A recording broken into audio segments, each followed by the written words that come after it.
Kumar sir, இதை நம்ம எப்படி சார் புரிஞ்சிக்க வேண்டி இருக்குது? வெவ்வேறு கோணங்களை இரண்டு விருந்தினர்களும் முன்வைக்கிறாங்க இல்லையா?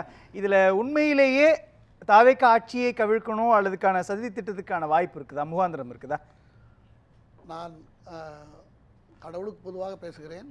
யாருக்கு அதில் பலன் இருக்கோ அவங்க எடுத்துகிட்டு போட்டோம். இதுதான் என்னுடைய பாயிண்ட்டு. தாவேக்கா இப்பொழுது ஜெயலலிதா பாணியை கடைபிடிக்க தொடங்கி இருக்கிறது என்று நான் நினைக்கிறேன். இப்போ 2 நாளாக நான் அதை தான் பார்க்குறேன். ஏனென்று சொன்னால் குதிரை பேரம்ங்கிறத நாம் லைவில் டெய்லி அந்த ரிசல்ட் அந்த இது பெரும்பான்மையை நிரூபிக்கிற காலகட்டத்தில் டிவியில் விவாதம் நடந்தது. எப்படி யார் யாரெல்லாம் எங்கே போனாங்க, எப்படி பேசுனாங்க, என்னென்னலாம் பேசினாங்க. அந்த காமராஜ் எம்எல்ஏ அமமுக எம்எல்ஏ எப்படி போனார், அன்றைக்கி தினகரன் என்ன பேட்டி கொடுத்தாரு, இதையெல்லாம் நம்ம பார்த்துட்டு வந்திருக்கோம். சட்டமன்றத்தில் மேலே வந்து ராஜினாமா பண்ணிவிட்டு அதுக்கு மேலே கீழே ராஜினாமா பண்ணிவிட்டு மேலே போய் சேர்ந்ததை நம்ம பார்த்தோம். இது எல்லாருமே தியாகம் பண்ணியிருக்காங்களா? ஒரு எம்எல்ஏ பதவி அவ்வளோ ஈஸியாக தியாகம் பண்ணிட முடியுமா? 7.5-8 கோடி மக்களில் 234 ஒரு எம்எல்ஏங்கிறது 234 ஒன்று. 8 கோடியே 234 வகுத்தா எவ்வளோ வேல்யூ ஒரு எம்எல்ஏக்கு? அந்த வேல்யூ உள்ள எம்எல்ஏ தேர்தல் நடந்து 1 மாதத்துலேயே ஒரு தியாகமும் இல்லாமல் எந்த ஆதாயமும் இல்லாமல் எல்லாத்தையும் கலைச்சிட்டு இவர் வருவார். இவர் வந்தவுடனே அடுத்த தேர்தலில் நமக்கு தான் சீட் தருவார், நம்ம ஜெயிச்சிடலாம், அதை நம்பி போனாங்கன்னு நம்ம முடிவுக்கு வந்திருக்கோம். வந்துட்டு பேசி அது அவங்க விருப்பம் சார். அவங்க விருப்பம் ரெண்டாவது சார். அவங்க விருப்பங்கிறது எந்த கட்சியில் அவங்க விருப்பங்கிறது அது உண்மைதான். அவங்க அவங்க ஒருவேளை தேர்தலை சந்திக்க தானே போறாங்க. அந்த விருப்பத்தை தான் நான் கிரிட்டிசைஸ் பண்றேன். அந்த விருப்பத்தை தான் நான் கிரிட்டிசைஸ். அதே மக்கள், அந்த தொகுதியில் உள்ள மக்கள் திரும்பியும் விஜய்க்காக ஓட்டு போட்டு அவங்கள தான் தேர்ந்தெடுத்துருவாங்கன்னு இவங்க நம்பியிருக்காங்க. அர்த்தமா? அப்படி எடுத்துக்கலாமா? அப்படி எடுத்துக்குமா? அவங்க விரும்புறாங்க. அல்ல, அவங்க விருப்பத்தை நம்ம பேசல. அவங்க விருப்பத்தை இப்ப அவங்க விருப்பம் அவங்க சுய நினைவோடு டைப் கூட பண்ணல. டைப் பண்ணி கொடுக்கப்பட்ட இசக்கி சுப்பையாவுடைய அந்த ராஜினாமா கடிதத்தை சபாநாயகர் திரும்ப அனுப்புறாரு. கைப்பட எழுதிட்டு வாங்கன்றாரு. அதுதான் கையால. எனக்கு கேட்க வேண்டிய கேள்வி, அந்த இடத்துல குதிரை பேரம் நடந்ததா? குதிரை பேரத்தினுடைய அடிப்படையில் தான் அவங்க ராஜினாமா பண்ணாங்களான்றது மட்டும் என்னுடைய கேள்வி. நீதிமன்றத்தில் போய் குதிரை பேரத்தை பற்றி ஒரு வழக்க திமுக போட்டு குதிரை பேரத்தை தள்ளுபடி பண்ணிட்டாங்க. இடது கையாட்சி தூர போட்டாங்க. குதிரை பேரங்கிறதெல்லாம் இங்கே எடுத்துகிட்டு வராதிங்க, ஆதாரம் இல்லாமல் கொண்டு வராதிங்கன்னு சொல்லிட்டாங்க. அது ஒரு பக்கம், அது இருக்கட்டும். இப்போ குதிரை பேரத்தை யாரோ வாட்ஸ்அப் செய்தியை கேட்டுட்டு விவாதம் பண்ண மாதிரி தான் இப்போ கேஸ் எஃப்ஐஆர் போடப்பட்டிருக்குன்னு நான் நினைக்கிறேன். ஏதோ ஒரு வாட்ஸ்அப்லேயோ இல்லை யாரோ போட்டதை வச்சு அவர் ஏற்கனவே ஒரு யூடியூபர் திருநாவுக்கரசு நண்பர் பிரகாஷ் சொன்னது போல் அவர் அதில் 4-5 பேர் சம்மந்தப்பட்டிருக்காங்க. அவங்களெல்லாம் பேசுகிறாங்க, இவங்களெல்லாம் சேர்த்துருக்காங்க, இவங்கெல்லாம் பேசுனாங்க. வைகோ வந்து சொன்னார். வைகோ நீங்கள் சொன்னபடி அவர் சார் மறந்துருப்பார் நினைக்கிறத. வைகோ சொன்னது உண்மைதான். வைகோ அவர் இப்படி சொன்னார், நீங்கள் ராஜினாமா பண்ண சொல்லுங்கள். உங்க ஏற்கனவே இந்த ராஜினாமா பண்ண இதில் மட்டும் இல்லை சார். எனக்கு ஒரே கேள்வி, எனக்கு வெளிப்படையா சொல்லுங்க சார். சிடிஆர் நிர்மல்குமார் அமைச்சர் சொல்லக்கூடிய ஸ்டேட்மெண்ட் சரியா தவறா? முக்கியமான இடத்துக்கு நான் வரும்போது நீங்கள் டக்குன்னு போயிடக்கூடாது. ஏற்கனவே அந்த பழைய எம்எல்ஏக்கள் இருந்தாங்க பாருங்க, அவங்களே ராஜினாமா பண்ணிட்டு வாங்க அதிமுக காரங்க அப்ரோச் பண்ணும்போது யார் லீமா ரோஸ் இவங்கெல்லாம் பேசுனாங்கன்னு ஒரு எடப்பாடி கோவப்பட்டார். அந்த சமயத்திலேயே உங்கள் எம்எல்ஏக்களை ராஜினாமா பண்ணிட்டு வர சொல்லுங்க, நான் சீட்டு கொடுக்குறேன்னு சொன்னதாக அன்னைக்கே பேசப்பட்டது. நானும் விவாதத்தில் பேசியிருக்கேன். எப்போ? இது 1 மாதத்துக்கு முன்னால். ஆகையினால வைகோ பேசுனது, வைகோ எடுத்து சொன்னதை நாம எடுத்துக்காம இருக்க முடியாது. வைகோ சொன்னது அமைச்சர் சார் தலைமைச் செயலகத்திலேருந்து சொல்றாரு. அவருடைய ஸ்டேட்மென்ட் மேல நீங்க क्वेश्चन பண்ணுங்க. வைகோ சொன்னதும் ரைட்டு, இவரும் சொல்றது. இவர் என்ன சொல்றாருன்னா, இவர் இந்த மாதிரி இது ஒரு பெரிய மோசமா இவர் சொல்றாருல, அப்படி பார்த்தா இது மாதிரி 10 வகையான மோசம் தாவேக்கா மேல கேஸ் புனைய முடியும். இதுக்கு முன்னாடி நடந்தது பூரா. சரிங்க சார், அவங்க பேரம் பண்றாங்கன்னு வச்சுக்கோங்களேன். தாவேக்கா ஏன் சொல்லணும் தாவேக்கா ஆட்சியை கவிழ்க்க சதி நடந்ததுன்னு சிடிஆர் நிர்மல்குமாரோ அல்லது மற்ற அமைச்சர்கள்லாம் சொல்ல வேண்டிய அவசியம் எங்கிருந்து வருது? எடப்பாடி பழனிசாமி அதைத்தானே சொன்னார். எடப்பாடி பழனிசாமிக்கு எதிரான குறிப்பாக அதைத்தானே சொல்லி, வேலுமணி அதைத்தானே சொன்னார், சிவி சண்முகம் அதைத்தானே சொன்னார், எல்லாரும் அதைத்தானே. அந்த எல்லாத்துக்கும் அது ஒரு பாயிண்ட், அது ஒரு ஃபார்முலா. நீங்கள்லாம் அதிமுகவும் திமுகவும் எவ்வளோ பெரிய எதிரி, அதிமுக ஆரம்பித்த எம்ஜிஆருக்கு எவ்வளோ எதிர்ப்பான எண்ணம், அதை அந்த 2 கட்சியும் சேரலான்னு எப்படி நீங்கள் முடிவு பண்ணலாம், அதனால் நாங்கள் வெளியே வரோம். அதுக்கு பயன்படுத்துகிறாங்க. இப்போ இதுக்கு பயன்படுத்துகிறாங்க. இதெல்லாம் இதை கேட்டுட்டு தாவேக்கா இந்த நடவடிக்கை எடுத்திருக்கிறது. சரி, அப்ப நான் புரிஞ்சுக்கவா எப்படி புரிஞ்சுக்கிறேன் சார்? இல்ல சார், எப்படி நான் புரிஞ்சுக்கிறேன்? புனையப்பட்ட வழக்காக இல்ல, நான் எப்படி புரிஞ்சுக்கிறேன்? அதிமுகவினுடைய எம்எல்ஏக்கள் தொடர்ச்சியாக அடுத்தடுத்து ராஜினாமா செய்துவிட்டு தாவேக்காவுக்குள் சேரக்கூடிய இந்த நிகழ்வை மறைப்பதற்காக ஆட்சியை கவிழ்ப்பதற்கான சதி நடந்தது அப்படின்னு சிடிஆர் சொல்றாருன்னு எடுத்துக்க முடியுமா? அழகா தொகுத்துட்டீங்க, ரொம்ப அழகா தொகுத்து. இதுதான் நடந்திருக்கு. இதுதான் நடந்திருக்குன்னு நான் ஃபீல் பண்றேன் சார். சட்டப்படி இதில் ஒரு யாருக்கும் எந்த தண்டனையும் வராது, யாருக்கும் எதுவும் கொடுக்க முடியாது. எல்லாம் யூகம், கற்பனை. அவர் வீட்டில் பணம் எடுத்தார், எவ்வளவுன்னு சொல்லலை. அவர் வீட்டில் செலவுக்கு ஒரு 50,000 வச்சிருப்பாரு, திடீர்னு ஹாஸ்பிட்டலுக்கு போகிறதுக்கு ஒரு 50,000 1 லட்சம் வச்சிருப்பாரு. இருக்கிறத பேசணும் சார். ஜெயலலிதா பாணியை தான் இவங்க கடைப்பிடிக்கும். இந்த அரசு ஜெயலலிதா பாணியை கடைப்பிடித்து கொண்டு இருக்கிறது தாவேக்கா. அப்போ எதில் போய் முடியும் அது? சார், அவங்களுக்கு ஏற்கனவே கூட்டணி ஆதரவு இருக்குது.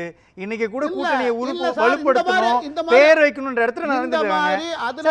அதிமுகவினுடைய எம்எல்ஏக்கள் அவருடைய சுய நினைவுகளோடும் சுய சிந்தனையோடும் வந்து சேரக்கூடிய நிகழ்வை நீங்க எப்படி குதிரை பேரன்னு சொல்லுவீங்க? அதை மறைப்பதற்காக ஆட்சி கவிழ்ப்புன்னு ஒரு நாடகத்தை ஆடுறாங்கன்னு எப்படி சொல்லுவீங்க? ஆட்சி கவிழ்ப்பு ரெண்டு கட்சியை அழிக்கிறதுக்கு நீங்க நினைச்சுக்கிறாங்க. அவங்க ஏன் ஆட்சி கவிழ்ப்பு நினைக்க செய்யக்கூடாது? அப்ப அவங்க ஆட்சியை கவிழ்க்க நினைக்கிறாங்க. நான் நினைக்கிறேன், எனக்கு அதுக்கு சம்பந்தம் இல்லை. நான் என்ன சொல்ல வரேன்னா, நான் உங்க கேள்விக்கு நான் பதில் சொல்றேன். உங்ககிட்ட இருந்தே நான் கேள்வியை கேட்டு உங்ககிட்ட பதில் சொல்ல வரேன். ரெண்டு கட்சியும் அழிக்கணும்னு முடிவு பண்ணியாச்சு.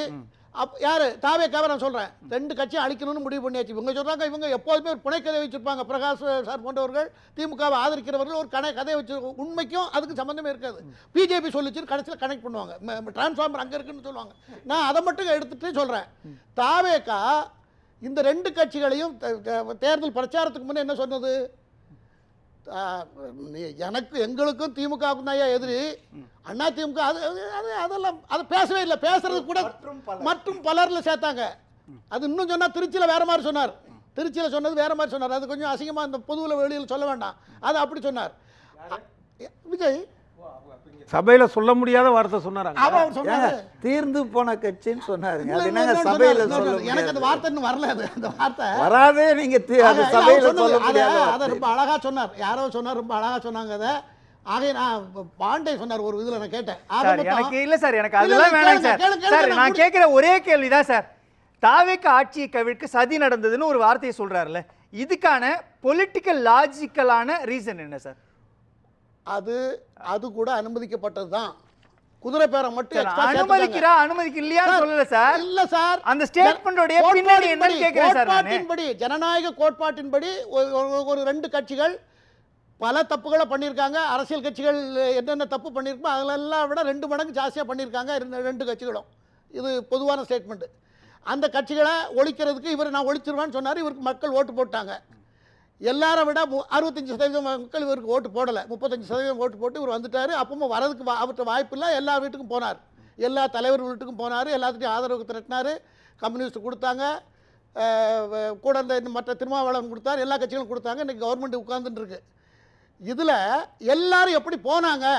இப்ப இதுல 35 இப்ப எல்லாரும் எப்படி போனாங்கன்னா எல்லாம் குதிரை பேரத்துல போனாங்க. எல்லாரும் சொல்ல வரேன், என்ன சொல்ல, நான் ஏன் வாயினாலே சொல்ல விடுங்களேன். எல்லாரும் எப்படி போனாங்க வந்தாங்கிறத இப்போ தினம் முன்னெல்லாம் பத்திரிக்கையில் படித்து தான் படிக்கணும். இப்போ டிவியில் காலையில் நடக்கும்னு சாயங்காலம் டிவியில் பேசிடுறோம். எல்லாரும் எப்படி போனாங்களோ, எல்லாரும் எல்லா பேரமும் எப்படி நடந்ததோ அப்படி தான் இதுவும் நடந்திருக்கும்.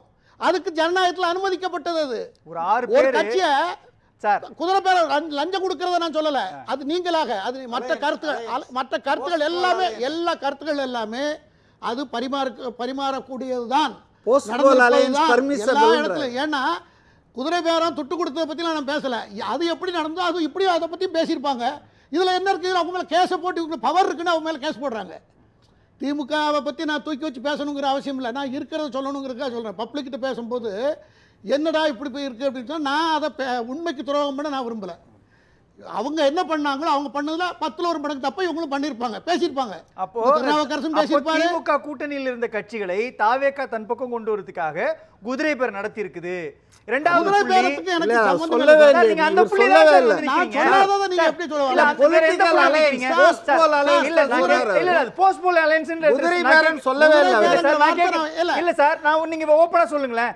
அவர்களை கொண்டு வருவதற்கு என்ன பண்ணாங்களோ அப்படித்தான் அதிமுக எம்எல்ஏக்களை கொண்டு வரதுக்கு பண்ணாங்கன்னா இது எப்படி நீங்க போஸ்ட் போல் அலையன்ஸ் அது சொல்றீங்க? எப்படி அது மக்கள் எல்லாத்தையும் பார்த்துக்கிட்டு இருந்தாங்க, ஒரு 2 மாசமா எல்லாத்தையும் பார்த்துட்டு இருக்காங்க. அவங்களே முடிவு பண்ணட்டும். நான் ஏன் சொல்லணும் என் வாயினால? மறைமுகமா இப்ப மதியானம் சார் நான் சொல்றது ஒரு பார்ட்டி தாவேகாவுக்குள்ள வரும்பொழுது போஸ்ட் போல் அலையன்ஸ், ஆனால் ஒரு கட்சியில் இருக்கக்கூடிய சில எம்எல்ஏக்கள் வருத போஸ்ட் போல் அலையன்ஸ் தேர்தலுக்கு பிந்தைய கூட்டணி எடுக்க முடியாதே. 2 பழம்பெரும் கட்சிகளை ஒன்றும் இல்லாமல் ஒரு கட்சியை ஒன்றும் இல்லாமல் பண்ணியாச்சு. இன்னொரு கட்சி வந்து அதையும் கிட்டத்தட்ட செயலிழக்க செய்தாக்கி விட்டது. அவர்களுக்கு கோபம் இருக்குமா இருக்காதா?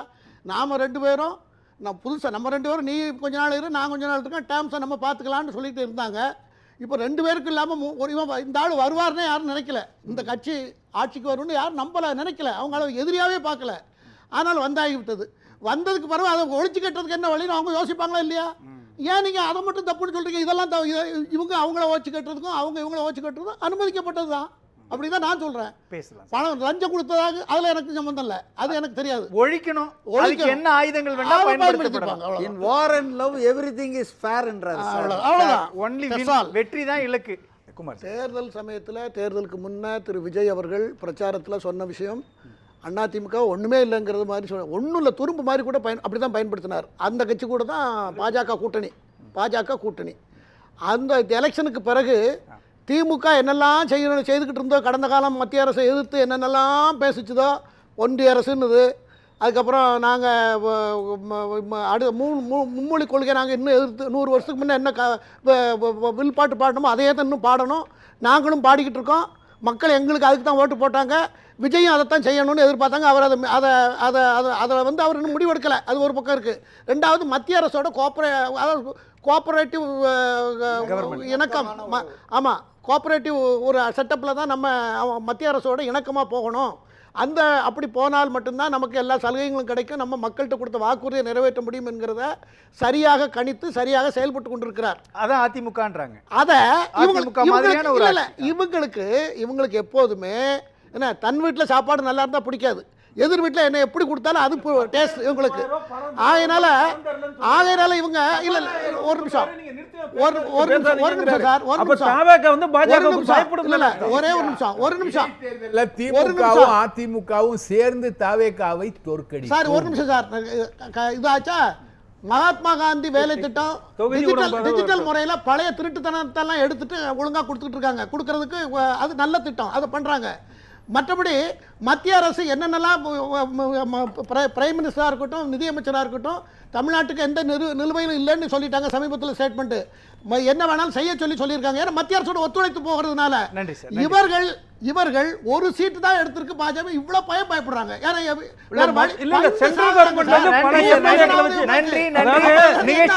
இது ஒரு சின்ன விஷயம். என்னன்னா ஒரு குழந்தைக்கு கூட புரியும் சார், குழந்தை மனசுனால புரியல. நாங்க வந்து போய் பேசுறது மத்திய பாஜக சார். நிகழ்ச்சியில் கண்டிப்பா சார் நீக்கலாம்.